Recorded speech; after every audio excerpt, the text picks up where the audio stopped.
Hello, and welcome to today's webinar on why natural language processing is a key AI technology to mastering your business. I am Valentine Conan, director at NEOS, and I will be your host today. Before we start, let's go through some housekeeping items for today's webinar. We will be running a live Q&A at the end of the webinar, and we have enabled our Ask a Question feature. You will find a Q&A button on the right-hand side of your screen, so if you have any questions, just write them in there. Please note that the recording of this webinar will be shared with you after the presentation. We will also answer individually to any questions if we run out of time for the Q&A session. In this webinar, Roger Vandam will share with you the foundations to understand natural language processing, its concrete applications and potential benefits. Roger is Chief Data Scientist at NEOS, working with clients on projects related to advanced analytics, artificial intelligence, and machine learning. Roger's career has been built on the fundamentals of data analysis, predictive modeling, and decision-making. Roger also teaches business analytics and machine learning at University of Toronto. Without further ado, I'll now turn it over to Roger. Roger? Thank you very much, Valentin, and good morning, everyone. Sending the pictures. So good morning, everyone, and thank you very much for joining us to this exciting webinar on a very, very interesting subject, which is NLP. So I put here kind of calculator read, and the reason of that is a question that is very often asked to me. Say NLP, it's the natural language processing, so we're processing language, but we all know that a computer is a calculator, and it means that it's only doing mathematical operations. So how can it read? Because it's not thinking, it's not reasoning, it's just making calculations. So how can it read? There is a little bit of trick there. That's what we are going to explore, and we will see as well why it is so important currently. First, what we are going to do is what I do systematically for all the webinars we do about artificial intelligence is a quick reminder of the nature and definition of AI, so to make sure that everybody starts at the same level from the same starting point, and we understand the same thing and we use the same language. Then we will look at the principle of NLP. We will open the hood and we see a little bit what is inside, how it works. And we will answer this first question, say how the calculator can read. And then we will see the applications of the NLP. Now that we will understand how it works, what can we do with it? How we can apply it in our business and in our life. So let's start with a reminder on artificial intelligence. What is artificial intelligence? I usually step back a little bit. And for me, everything starts with the fact that human beings, in order to evolve, have to make decisions. And decisions are very difficult to make for a human being for one simple reason is the ignorance of the future. We do not know what is going to happen in the future. So we are, as human beings, condemned to decide in uncertainty. That makes decision-making generating of anxiety, and it's very, very difficult to do. So for a long period of time, humans have been, since the beginning actually, have been trying to know what will happen in the future. We tried plenty of things. We tried reading in the stars, reading in the coffee cup, in the cards. Everything was good to try to find signs and correlations that would tell us what is going to happen in the future to remove the anxiety of making a decision. We did that for a long time until one very specific date in 1654 in France. A mathematician, Blaise Pascal, will invent the probabilities. As a mathematician, he was working on plenty of projects, and a friend of him who was a gambler is asking him a problem, very specific problem on a game of dice. And studying this problem will lead him to invent the modern probabilities as we know them. It means the quantification of the probability of occurrence of an event in the future. And since then, the mathematics are basically the same.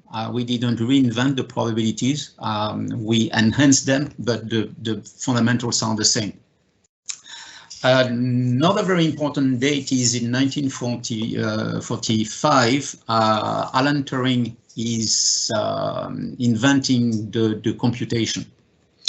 And when you put together the probabilities and the computation, you have probabilities and computers, and what we have today, which is the artificial intelligence. And the word artificial intelligence has been pronounced for the first time by John McCarthy in 1956.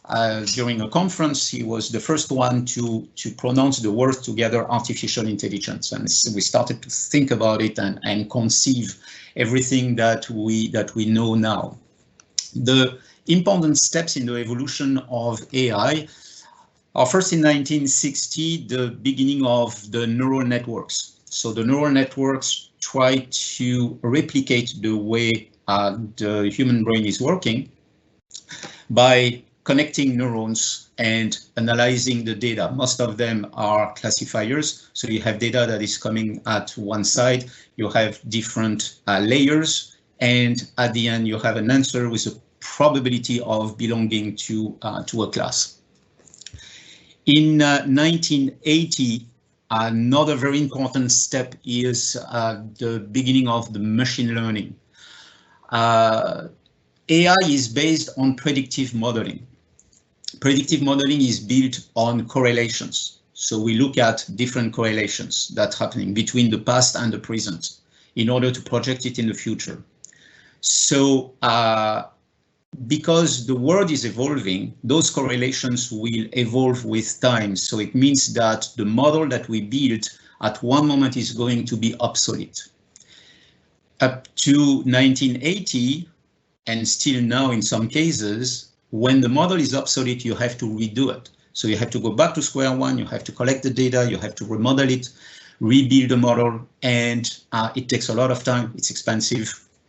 And before you make the decision to change the model, it means that you are running a model that is far away from perfect, which is actually already obsolete. So starting in 1980, we found a way for the model to evolve as new data is coming. So basically, we have another model on top of it that is modeling the parameters of the model. And that's why we talk about hyperparameters. So you have hyperparameters that are the parameters of the model that is modeling the parameters of the equation of the model. So it means every time you have new data that is coming and the model is relearning, it is adapting to a changing environment.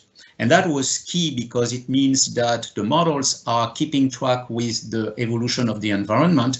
They keep their accuracy, and we do not have to redo them and spend a lot of money to redo them on a regular basis. That was a real revolution. That's why we talk a lot currently about machine learning, and most of the model we do are based on machine learning.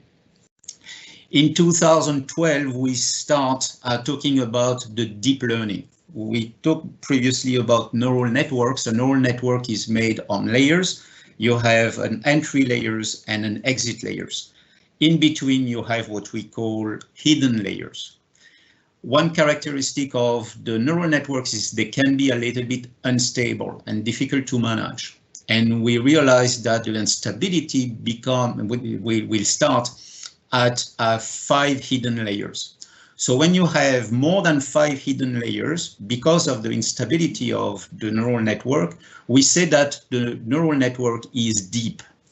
Hence the expression of deep learning, which is nothing else than just using a neural network that has more than 7 layers. 5 hidden layers, 1 entry, 1 exit. That's what it means. In 2015, a very important date as well is that the usage of the neural network and the deep learning is increasing and making a lot of progress. And in a short period of time, actually from 2012 to 2015, we go to the difficulty to manage 7 layers to ResNet, which is an algorithm, a neural network with 150 layers. So it's very difficult to conceive the level of complexity that it represents. And this neural network will become officially better than human beings to read images and to understand images, so in image recognition. So it's a very important date because then it was the image, but it was as well everything that is the readings, everything that is understanding of handwriting. All that now is making a lot of progress based on that. So important dates of the evolution of AI and definition of terms. So machine learning is when the model doesn't have to be redone and it's evolving with the environment, and deep learning is the usage of neural networks that have more than seven layers. The principle of AI is on the modeling. In data analysis, you have different levels. It starts with the descriptive analytics, which is the description of what we have today. Just, the mean and the distribution. Just what do we have today as a data? So it's a picture of the current, of the present. Then you have the diagnostic analysis. Then we look at the present and we look at the past, and we try to make correlation between the two. We try to explain the present by observing the past and see if there is a link. Is there something in the past that can explain what we have today? That's the word of the diagnostic analytics, also the word of the BI, the business intelligence. But you see that if you go back to the beginning, when we say that the issue, what we want to do is to predict the future, because that's the real problem. I want to make a better decision. I want to make an educated decision. For that, I need the knowledge of the future. The diagnostic analytics is not giving me the future. It's giving me the present. It's giving me the past. It's giving me an explanation of the present by the past, but I still don't have the future. So the next step, which is the real leap, is predictive analytics. When we are going to take those correlations observed between the past and the present, and we are going to project them in the future, and we are going to start predicting what is going to happen by probabilities. We are going to give the probability for an event to occur in the future. And that this word of predictive analytics is really the fundamentals of AI, because that's where we are going to be able to make educated decisions. After the predictive analytics, you have the prescriptive analytics. It is mathematically the same thing, but the opposite. If in predictive analytics, we predict the probability of occurrence of an event for a present that is given, in prescriptive analytics, we are going to calculate and understand what we have to change in the present in order to increase the probability for a given event to happen in the future. So we choose what we want to happen in the future, and then we are going to modify the present accordingly in order to increase this probability. I used a lot in marketing. If I want a segment of customers to buy a product, what should I do today in order to increase the probability for those customers to buy this product? That's one of the most important usage of prescriptive analytics. And at the end, we have the autonomous systems.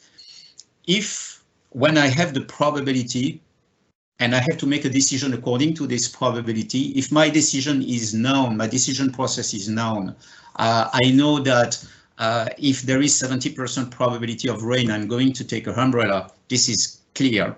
I'm always going to do that. Then I can automate the execution of the decision. And if I automate the execution of the decision, then I will remove the human being from the acquisition of the data to the execution of the decision, and I have an autonomous system. Now we can talk about AI. The human is totally off the picture of the acquisition of the data to the execution of the decision. Of course, the human is always there to compute the code and to conceive it, but then when you start it, it's going to be autonomous. Doesn't need a human now to acquire the data and execute the decision. So that's the world of AI. In the world of AI and in the world of machine learning, we have different kind of models. That is important to understand because we are going to see how they are used in NLP as well. The two big families are unsupervised and supervised learning. Let me take my pointer here. So we have unsupervised learning here that are models with no truth, no references in the past. I just give the data and the model is going to do whatever it can with that.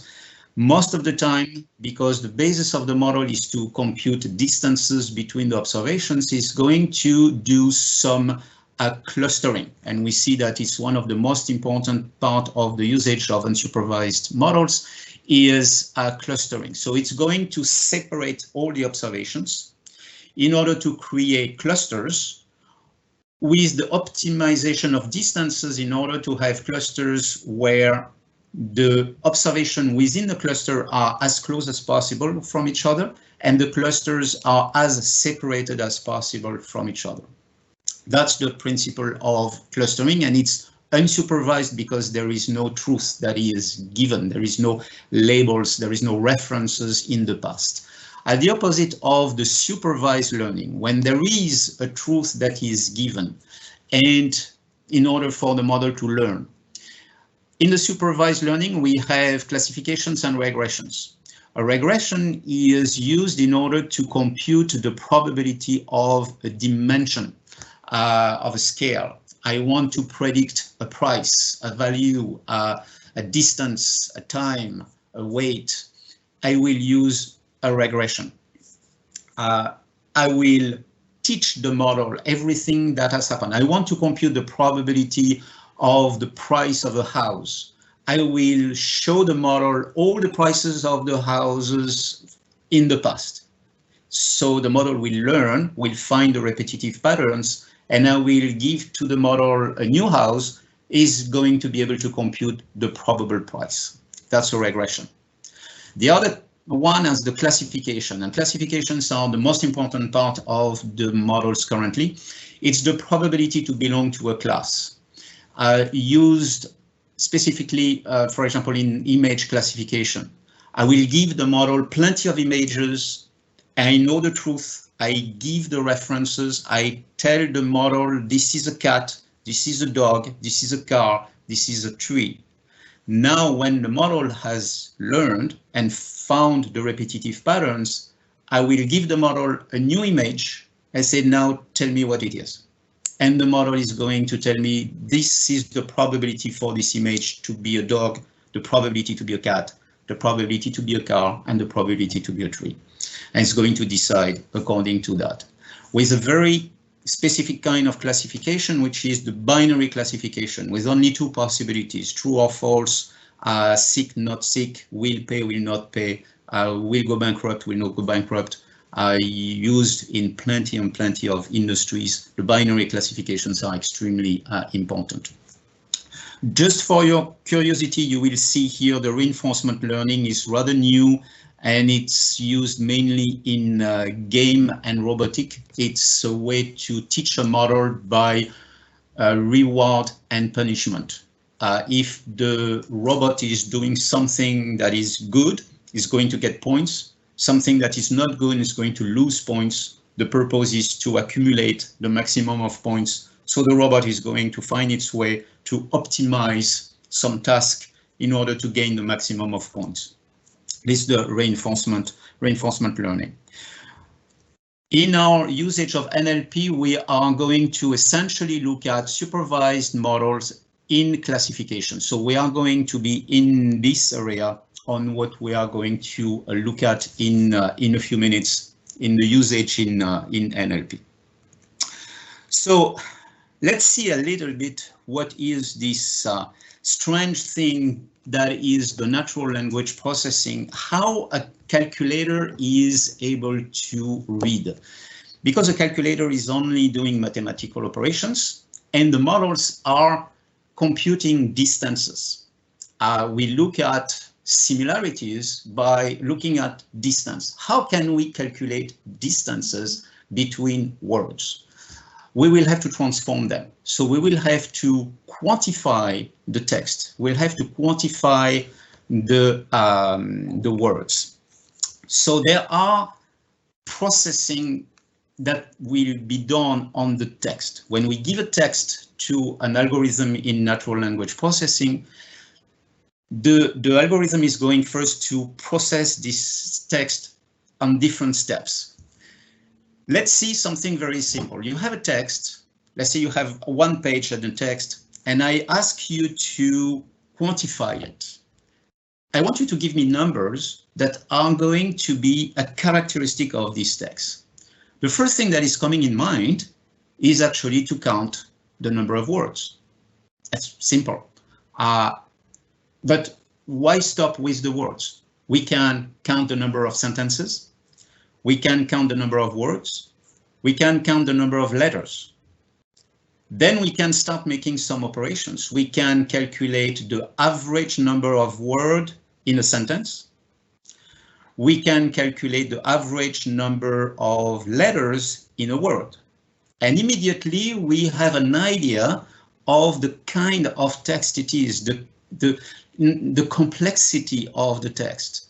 You see that if a sentence that is the nice cat is in the bag will be totally different than the treatment of schizophrenia by this medication has interesting results.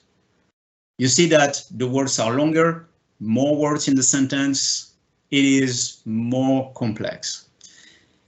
Then we are going to go further, and you see here some ideas of and some examples of the steps that are done. So the first thing we saw it is the sentence boundary detection. So we are going to cut the text in sentences. And then the most important one is the tokenization. So the tokenization is basically to slice it in words. We are going to separate by words. We can go by letter, but is basically to slice the text by sentences, words, and letters. And the most important one, most used one, are the words. So each word is going to be a token. Then we are going to try to simplify this text. And an important part is the lemmatization. The lemmatization is going to the lemma. It means it's going to the source, the root of the word. If a verb has been used in the text, we are going to take the infinitive of the word. If I have, for example, in the text, I have running, runners, all that is going to become run. Run is the root of all those words. And I'm going to reprocess it to have only run. First is going to be simpler, but it's going also to help me to understand the frequency of an idea. If I have only run, but I have runners, I have running, and if I take them, I have only one entity of each. If I transform everything in run, run, and run, suddenly I have three. So I see that the quantification of the idea run is suddenly more important. So I will have a better idea of the ideas that are expressed in the text by going back to the root of the word. Then I will create a bag of words. So the bag of words is basically to take all those words that I have, that I identified, and I will just put them in the bag and rank order without really specific order. And then I will keep simplifying by what we call the stop words. In every single language, the laboratories and the research in NLP defined a list of words that have no specific added value in the text, and we are going to remove them. So they are already flagged. You just have to compare to this library that is available on the cloud, and you are going to remove them. So everything that is all the articles, all the little words that are not really giving an added value in the meaning of the text are going to be removed. In English language, for example, there are 32 of them. So 32 words that are usually representing at least a third of the text, because they are very, very often. So we are removing that. So we simplify the text. Now we are going a little bit further, is the part of speech. The part of speech is the qualification of the word, what it is. Is it a noun? Is it a verb? Is it an adverb? Is it transitive and transitive? So we're going to label those words. And we are going to be even further in the name entity recognition. If it's a noun, is it a proper name? Is it a geographic localization? Is it the name of a city? Is it the name of a historical personage? What exactly it is? So we can go very, very deep in understanding what it is and qualifying those names. And when all that is done, at the end, you have the ultimate part of it, which is the vectorization. It means that the word is going to be represented by dimensions, by numbers. And that's what we want. We want to quantify it. So depending on the libraries, you have one of the most common library that we are going to see. Each word is represented in a matrix of numbers, so a vectorial matrix of 96 numbers. So it's a vector in 96 dimensions that is going to represent the word. It's going to be compared, for example, with the corpus. When we talk about the corpus, is the big laboratories, when they started to create NLP and NLP libraries, you have to start with something, an observation. So usually they went on the net and they took everything that is published on the net. The papers, the news, the emails, the social network, everything that is existing, and that is the corpus. And I'm going to compare. For example, if I want to qualify a word in a text, what is the proportion of this word in the text? And I will compare it with the proportion of using this word in the corpus. Then I will see if this text is very complex or not, according to the frequency and the comparative frequency of usage of a word between the text and the corpus. So all that is going to be concentrated in a vector. So we're going to see some examples. No panic, we are going to see a little bit of code. It's just to show you how it works. Look at the result of it. I find it interesting, and if you are a little bit curious, we are going to see one library, because you have 5 main libraries that are used today. Just for you to have an idea, if at one moment you see those names when you are exploring NLP, Nltk is very, very well known because it's one of the most important that has been put together for research. It's a very complex. It's great for learning and teaching in universities and to make research. It's not ideal for production in the business world. A little bit too complex and a little bit slow. Then you have text blob that is built on Nltk. It's a simplified Nltk. It's great for the proof of concept and to learn at the beginning, but still not very good for production. Then you have a great one that is the Stanford Core NLP. It's a Java library, so there is a Python wrapper. It makes it a little bit slower, but it's really a reference. It's a very, very good one. Spacey is the newest one. Just came. It makes a little bit of some shortcuts compared to Stanford, but it is very fast and it is streamlined for production. So this is the one that everybody is using currently when you are in production in business, because Spacey is rather simple to use and to code, and it's giving great results, and it's still evolving. Then you have another one that is interesting, is Gensim. Gensim is used specifically for topic modeling and similarity detection. So it's only for the two. If you're not doing that, GenSim is not going to be very, very useful. So that's the most important one. And we're going to see some examples in Spacie. Look at what it does on tokenization. Here is a simple, very simple sentence. Apple is looking at buying UK startup for $1 billion. Then if I tokenize this letter, I'm going to have a file with those words separated. All that is separated, each of them is going to be a token. Then I'm going to be able to go further than the token and look at the part of speech that we saw at the beginning and the dependencies. So you see that Apple will have a label, it's a proper name, and it's the subject. It's a subject of a verb, and here I have an auxiliary, which is. Looking, it's a verb and it's a root, and so on. I have numerical compound, which is 1. I have numerical as 1, but it's an object, so it's billion. All that is going to be labeled and will be qualified. Each token, each word.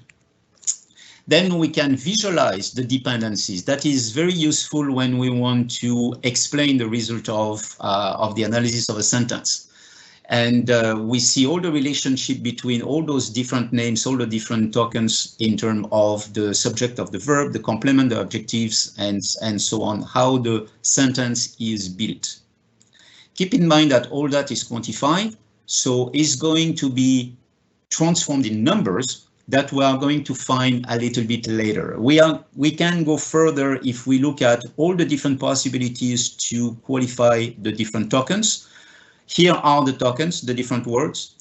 We have the lemma. You see that is becoming be, looking is becoming at look, buying is becoming buy. So all that is the root of the word, is the lemmatization. Then we have the POS and the tag, the dependency in the sentence, the shape of the word, if there are several letters or not, if there is a capital at the beginning or not, and if it is a sign or if it is a number, and how big it is. Is it alphanumeric? And is it a stop? And you see that here you have the stop word. Stop word at is going to be removed. Stop word for is going to be removed. And stop word is as well is going to be removed. So the sentence is going to be simplified in my bag of word, in my final file and my final matrix. That is going to look like that. Here is the vector of the word startup. So you have here 96 numbers in a matrix, in a vectorial matrix that are representing the word startup. And I can put all of them together, and this is the matrix and the vector of all the sentence. All those numbers are the characteristic of the words and the usage of the words. And we add them in the space. The beauty of it is that now we can make calculations. Here is a very simple and actually famous example of calculation of vectorized words. If I have the vector of king, the vector of man, and the vector of woman, I can do king minus man plus woman, and I have here a matrix of vector that is the one of queen. So this is the word queen. And I get that by doing the operation of king minus man plus woman. That's the beauty of NLP, is that we can now compute operations with the word, with all the work that has been done before. It's a huge work that has been done by the big players, Amazon, Google, IBM, Stanford University, that is really on the bleeding edge of this research. They did this phenomenal analysis and research on this massive corpus of word and text, comparing everything and quantifying everything in order to have this possibility that we have today to use those libraries and to compute words in order to extract the meaning of it. And it's started very recently, so it is evolving extremely fast currently. So how we are going to use them? How do we use NLP currently in our everyday life and mainly in businesses? We hear a lot about sentiment analysis. Of course, people are sharing a lot of text currently, especially in the social networks. This text is available, it's public. The marketers are very interested in knowing what people are sharing about their habits, their consumption, the products. We cannot read everything, but if we can have an idea of the overall tonality of a text, the first one is just to know, is it positive or is it negative? Then we can take a classifier. Remember what we saw totally at the beginning. We have the supervised model and we have the classifiers on classification. So if I take a supervised model and I give to this model references, so text that I labeled myself at the beginning, and I will tell the classifier, this text is positive, this one is negative. And I will do that to a large amount of text that I will manually label. I will give them to the model. The model will will quantify the text the way we saw it, will transform all those words in matrices, transform the sentence in a matrix, will create those files of numbers, will try to find repetitive patterns and compute the distances between all those measurements. And we try to find the repetitive patterns that are going to be correlated with the label that I give. It's positive or it's negative. Now, when I give the model a new sentence, a new text that it never saw before, is going to apply the model, those repetitive patterns, and going to give me a probability. This is a probability for this text to be positive or to be negative. That's the principle of a classifier. So the models are in NLP are the same that we use in predictive modeling, but they are modeling a mass of numbers that are representing words. So then we can apply it to the text, the way we just saw it, how we can quantify the words. So that sentiment analysis largely used in marketing currently, but also in plenty of other applications when you want to understand the tendencies of different texts. Now we are going way further than just positive and negative. We can be way more precise in the labeling in order to really understand the tonality, the meaning of what is expressed in the text. So very large applications on sentiment analysis. The chatbot, of course, when we talk about language, what's the purpose of language? It's to communicate, right? Humans invented language in order to be able to communicate with each other. So what if we want for a computer to master the language, the ultimate purpose at the end is to be able to communicate with the computer. So the chatbot is the way to be able to communicate by typing text at the beginning. The bot is going to understand the questions, understand the sentences, and be able to answer according to a corpus that has been first given and taught to the computer. The beauty of it is that the computer will be available 24/7, so you can interact with the chatbot all the time. It doesn't need keywords because it can compute distances between words. So even if you say something else, it's going to see that it is close to something that it has learned before. So it's going to be able to orient the discussion. If it doesn't understand, we'll have some references and be able to redirect you to a staff member and able to learn as well. As the discussions are becoming more and more precise, more and more complex, the system is going to be able to learn. So the chatbots are very largely used today. You perhaps and probably had some frustrating experiences with the chatbot at one moment, remember that it has to learn. And this whole world of NLP is very recent. We are talking about a couple of years when it really started to be efficient. So we are at the infancy of it. A lot of progress is done regularly. It's going to very, very, very fast. But it's already able to do very interesting things. The personal assistant is very trendy currently because a big part of the planet is working from home. So we use more and more the personal assistant in order to organize our life and organize our work. And the personal assistant is able to react to everything that is written by you on the different platforms, but also by voice. So now we are emphasizing the possibility to communicate by voice more and more. So the big players there are enhancing a lot the capacity of personal assistant. We talk about Google, Microsoft, Apple and Amazon. We know Siri, we know Alexa. I have to be careful when I say Alexa because mine is going to react there.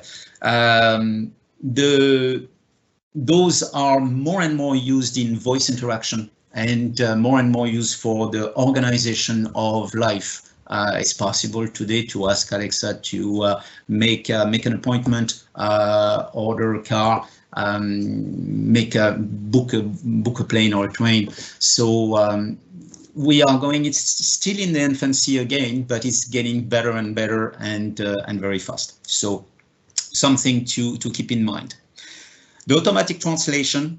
Now that the world is a small village and more business doesn't have borders and we are dealing internationally most of the time, we are exposed to different languages. And what has been a barrier at one moment is not anymore. So we can translate text, we can translate images on our phone in plenty of different languages and very, very fast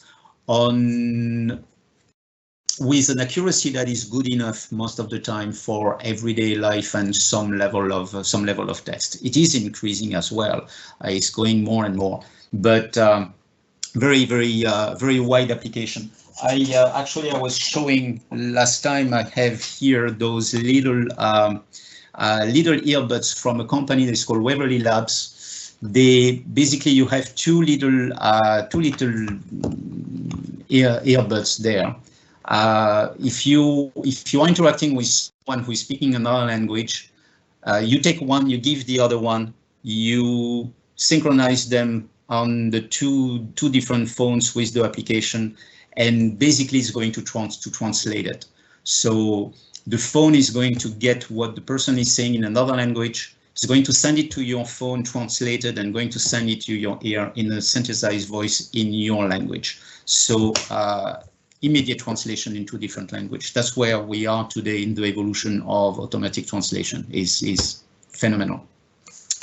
The enhancement of speech to text. So the way we can talk to a computer and is going to write it, take notes.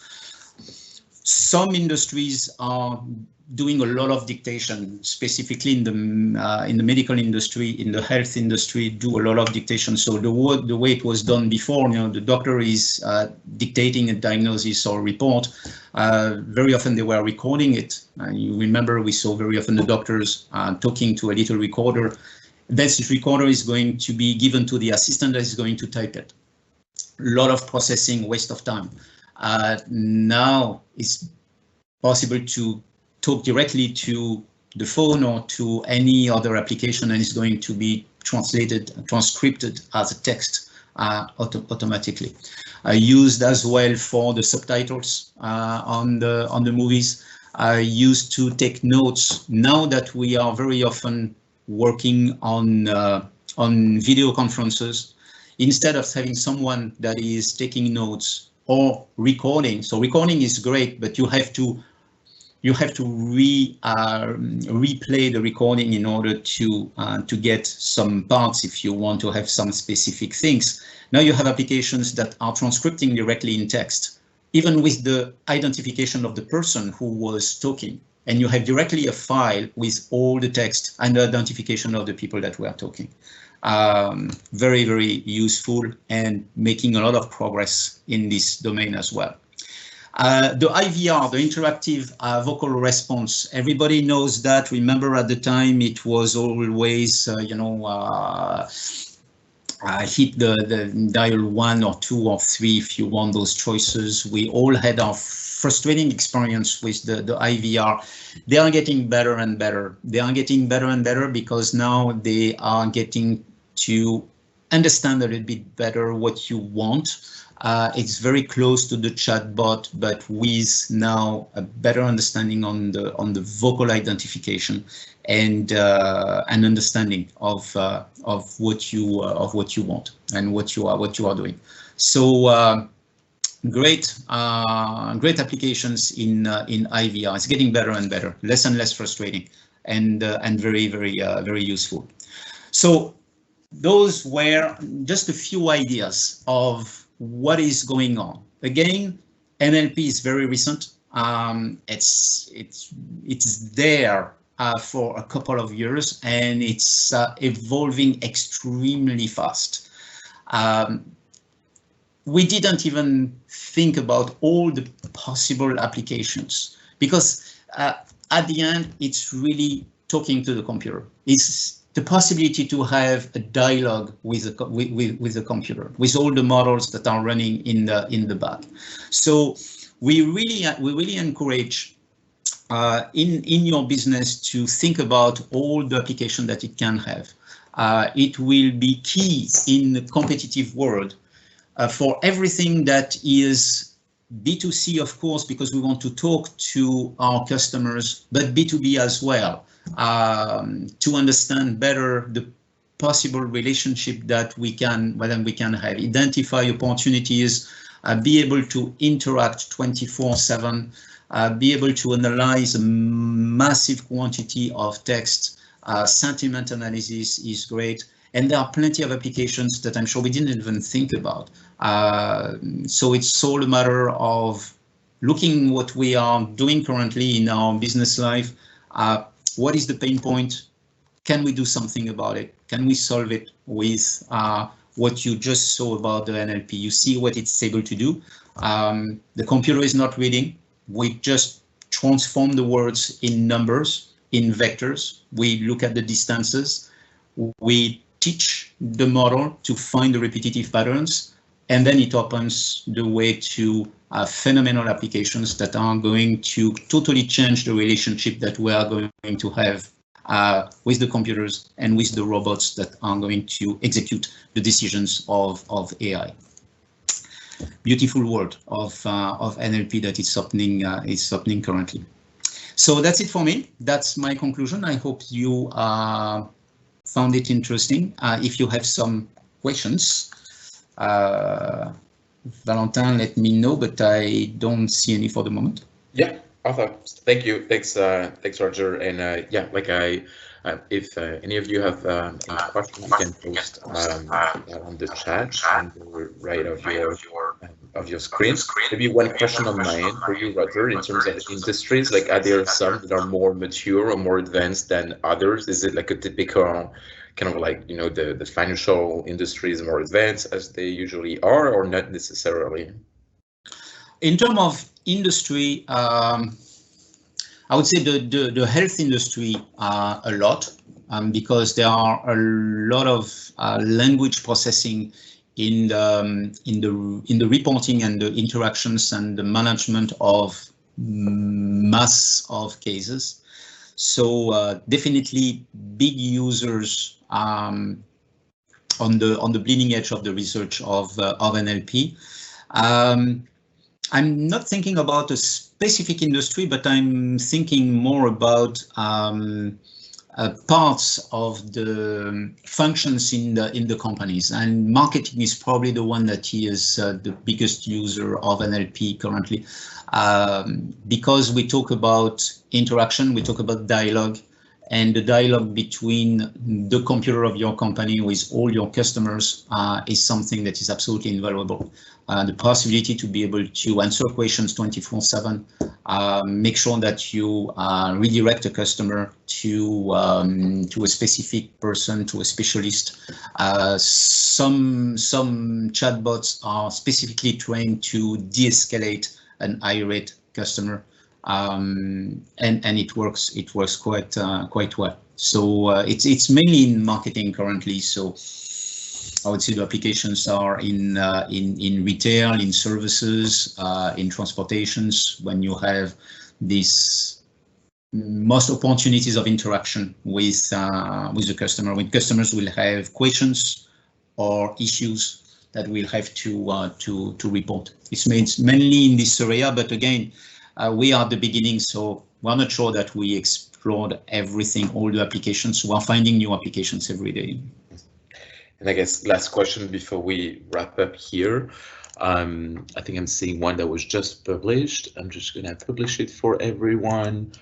The question is, how do you see the NLP's role and possibilities in the robotic process automation field?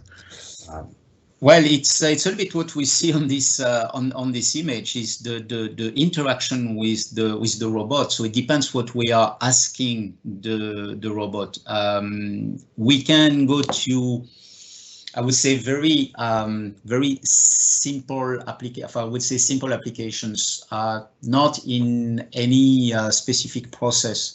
Currently, you have all a branch of research and applications on the robots that aren't just there to be a company, a presence, especially for older people that are living alone. You can have this robot that is going to be a presence and will be able to interact, have a conversation, answer questions.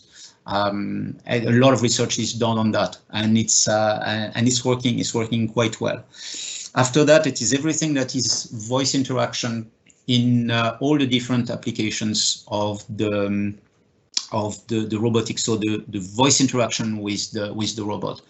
And we can think about it even in manufacturing processing. We can obviously give orders to a robot by voice. It's done already in some applications. We are thinking obviously at the driverless car, the autonomous car that will be able to interact with the car by voice to ask some information. It's done already for a long time. You know that the one department that is always way ahead on the research is defense and security, and the defense industry spend a lot of money in research on the bleeding edge of the technology. And voice recognition and interaction with the machine is already there for a long time in this area, specifically in the fighter jet. Currently, a pilot in a fighter jet would be between the commands that he has as buttons everywhere on the stick and the throttle, and there is an average of 2 buttons for every single finger. So now we are at the limit of what the finger can do. There are too many buttons and too many things to do. So the next step is the voice interaction with the plane for things that are more trivial, that don't need specifically an action. So the pilot now on the planes that are new generation on the fighter jet like the F-35, the F-22, etc., are interacting by voice. So they talk to the plane for things as simple as the level of fuel. They don't have to touch a button. They just talk to the plane. They ask what is the level of fuel, and the plane is going to answer with a synthesized voice. That's an application of NLP, and that's pure robotic. It's in an interaction with the machine. So again, there are so many things that we can think about. We're really at the beginning. Yeah. All right, awesome. Thank you for that. I think we are getting to the end of our session today. So thank you everyone for joining us today. Keep us in mind if you have any questions. I think you have our contact information, and we'll send you the recording of the session and the video. And if you want to talk to Roger in the future, don't hesitate to let us know. Thank you, Roger, and we'll be in touch for the next webinar, I guess. Thank you all and have a wonderful day. Bye-bye. Thank you. Bye-bye.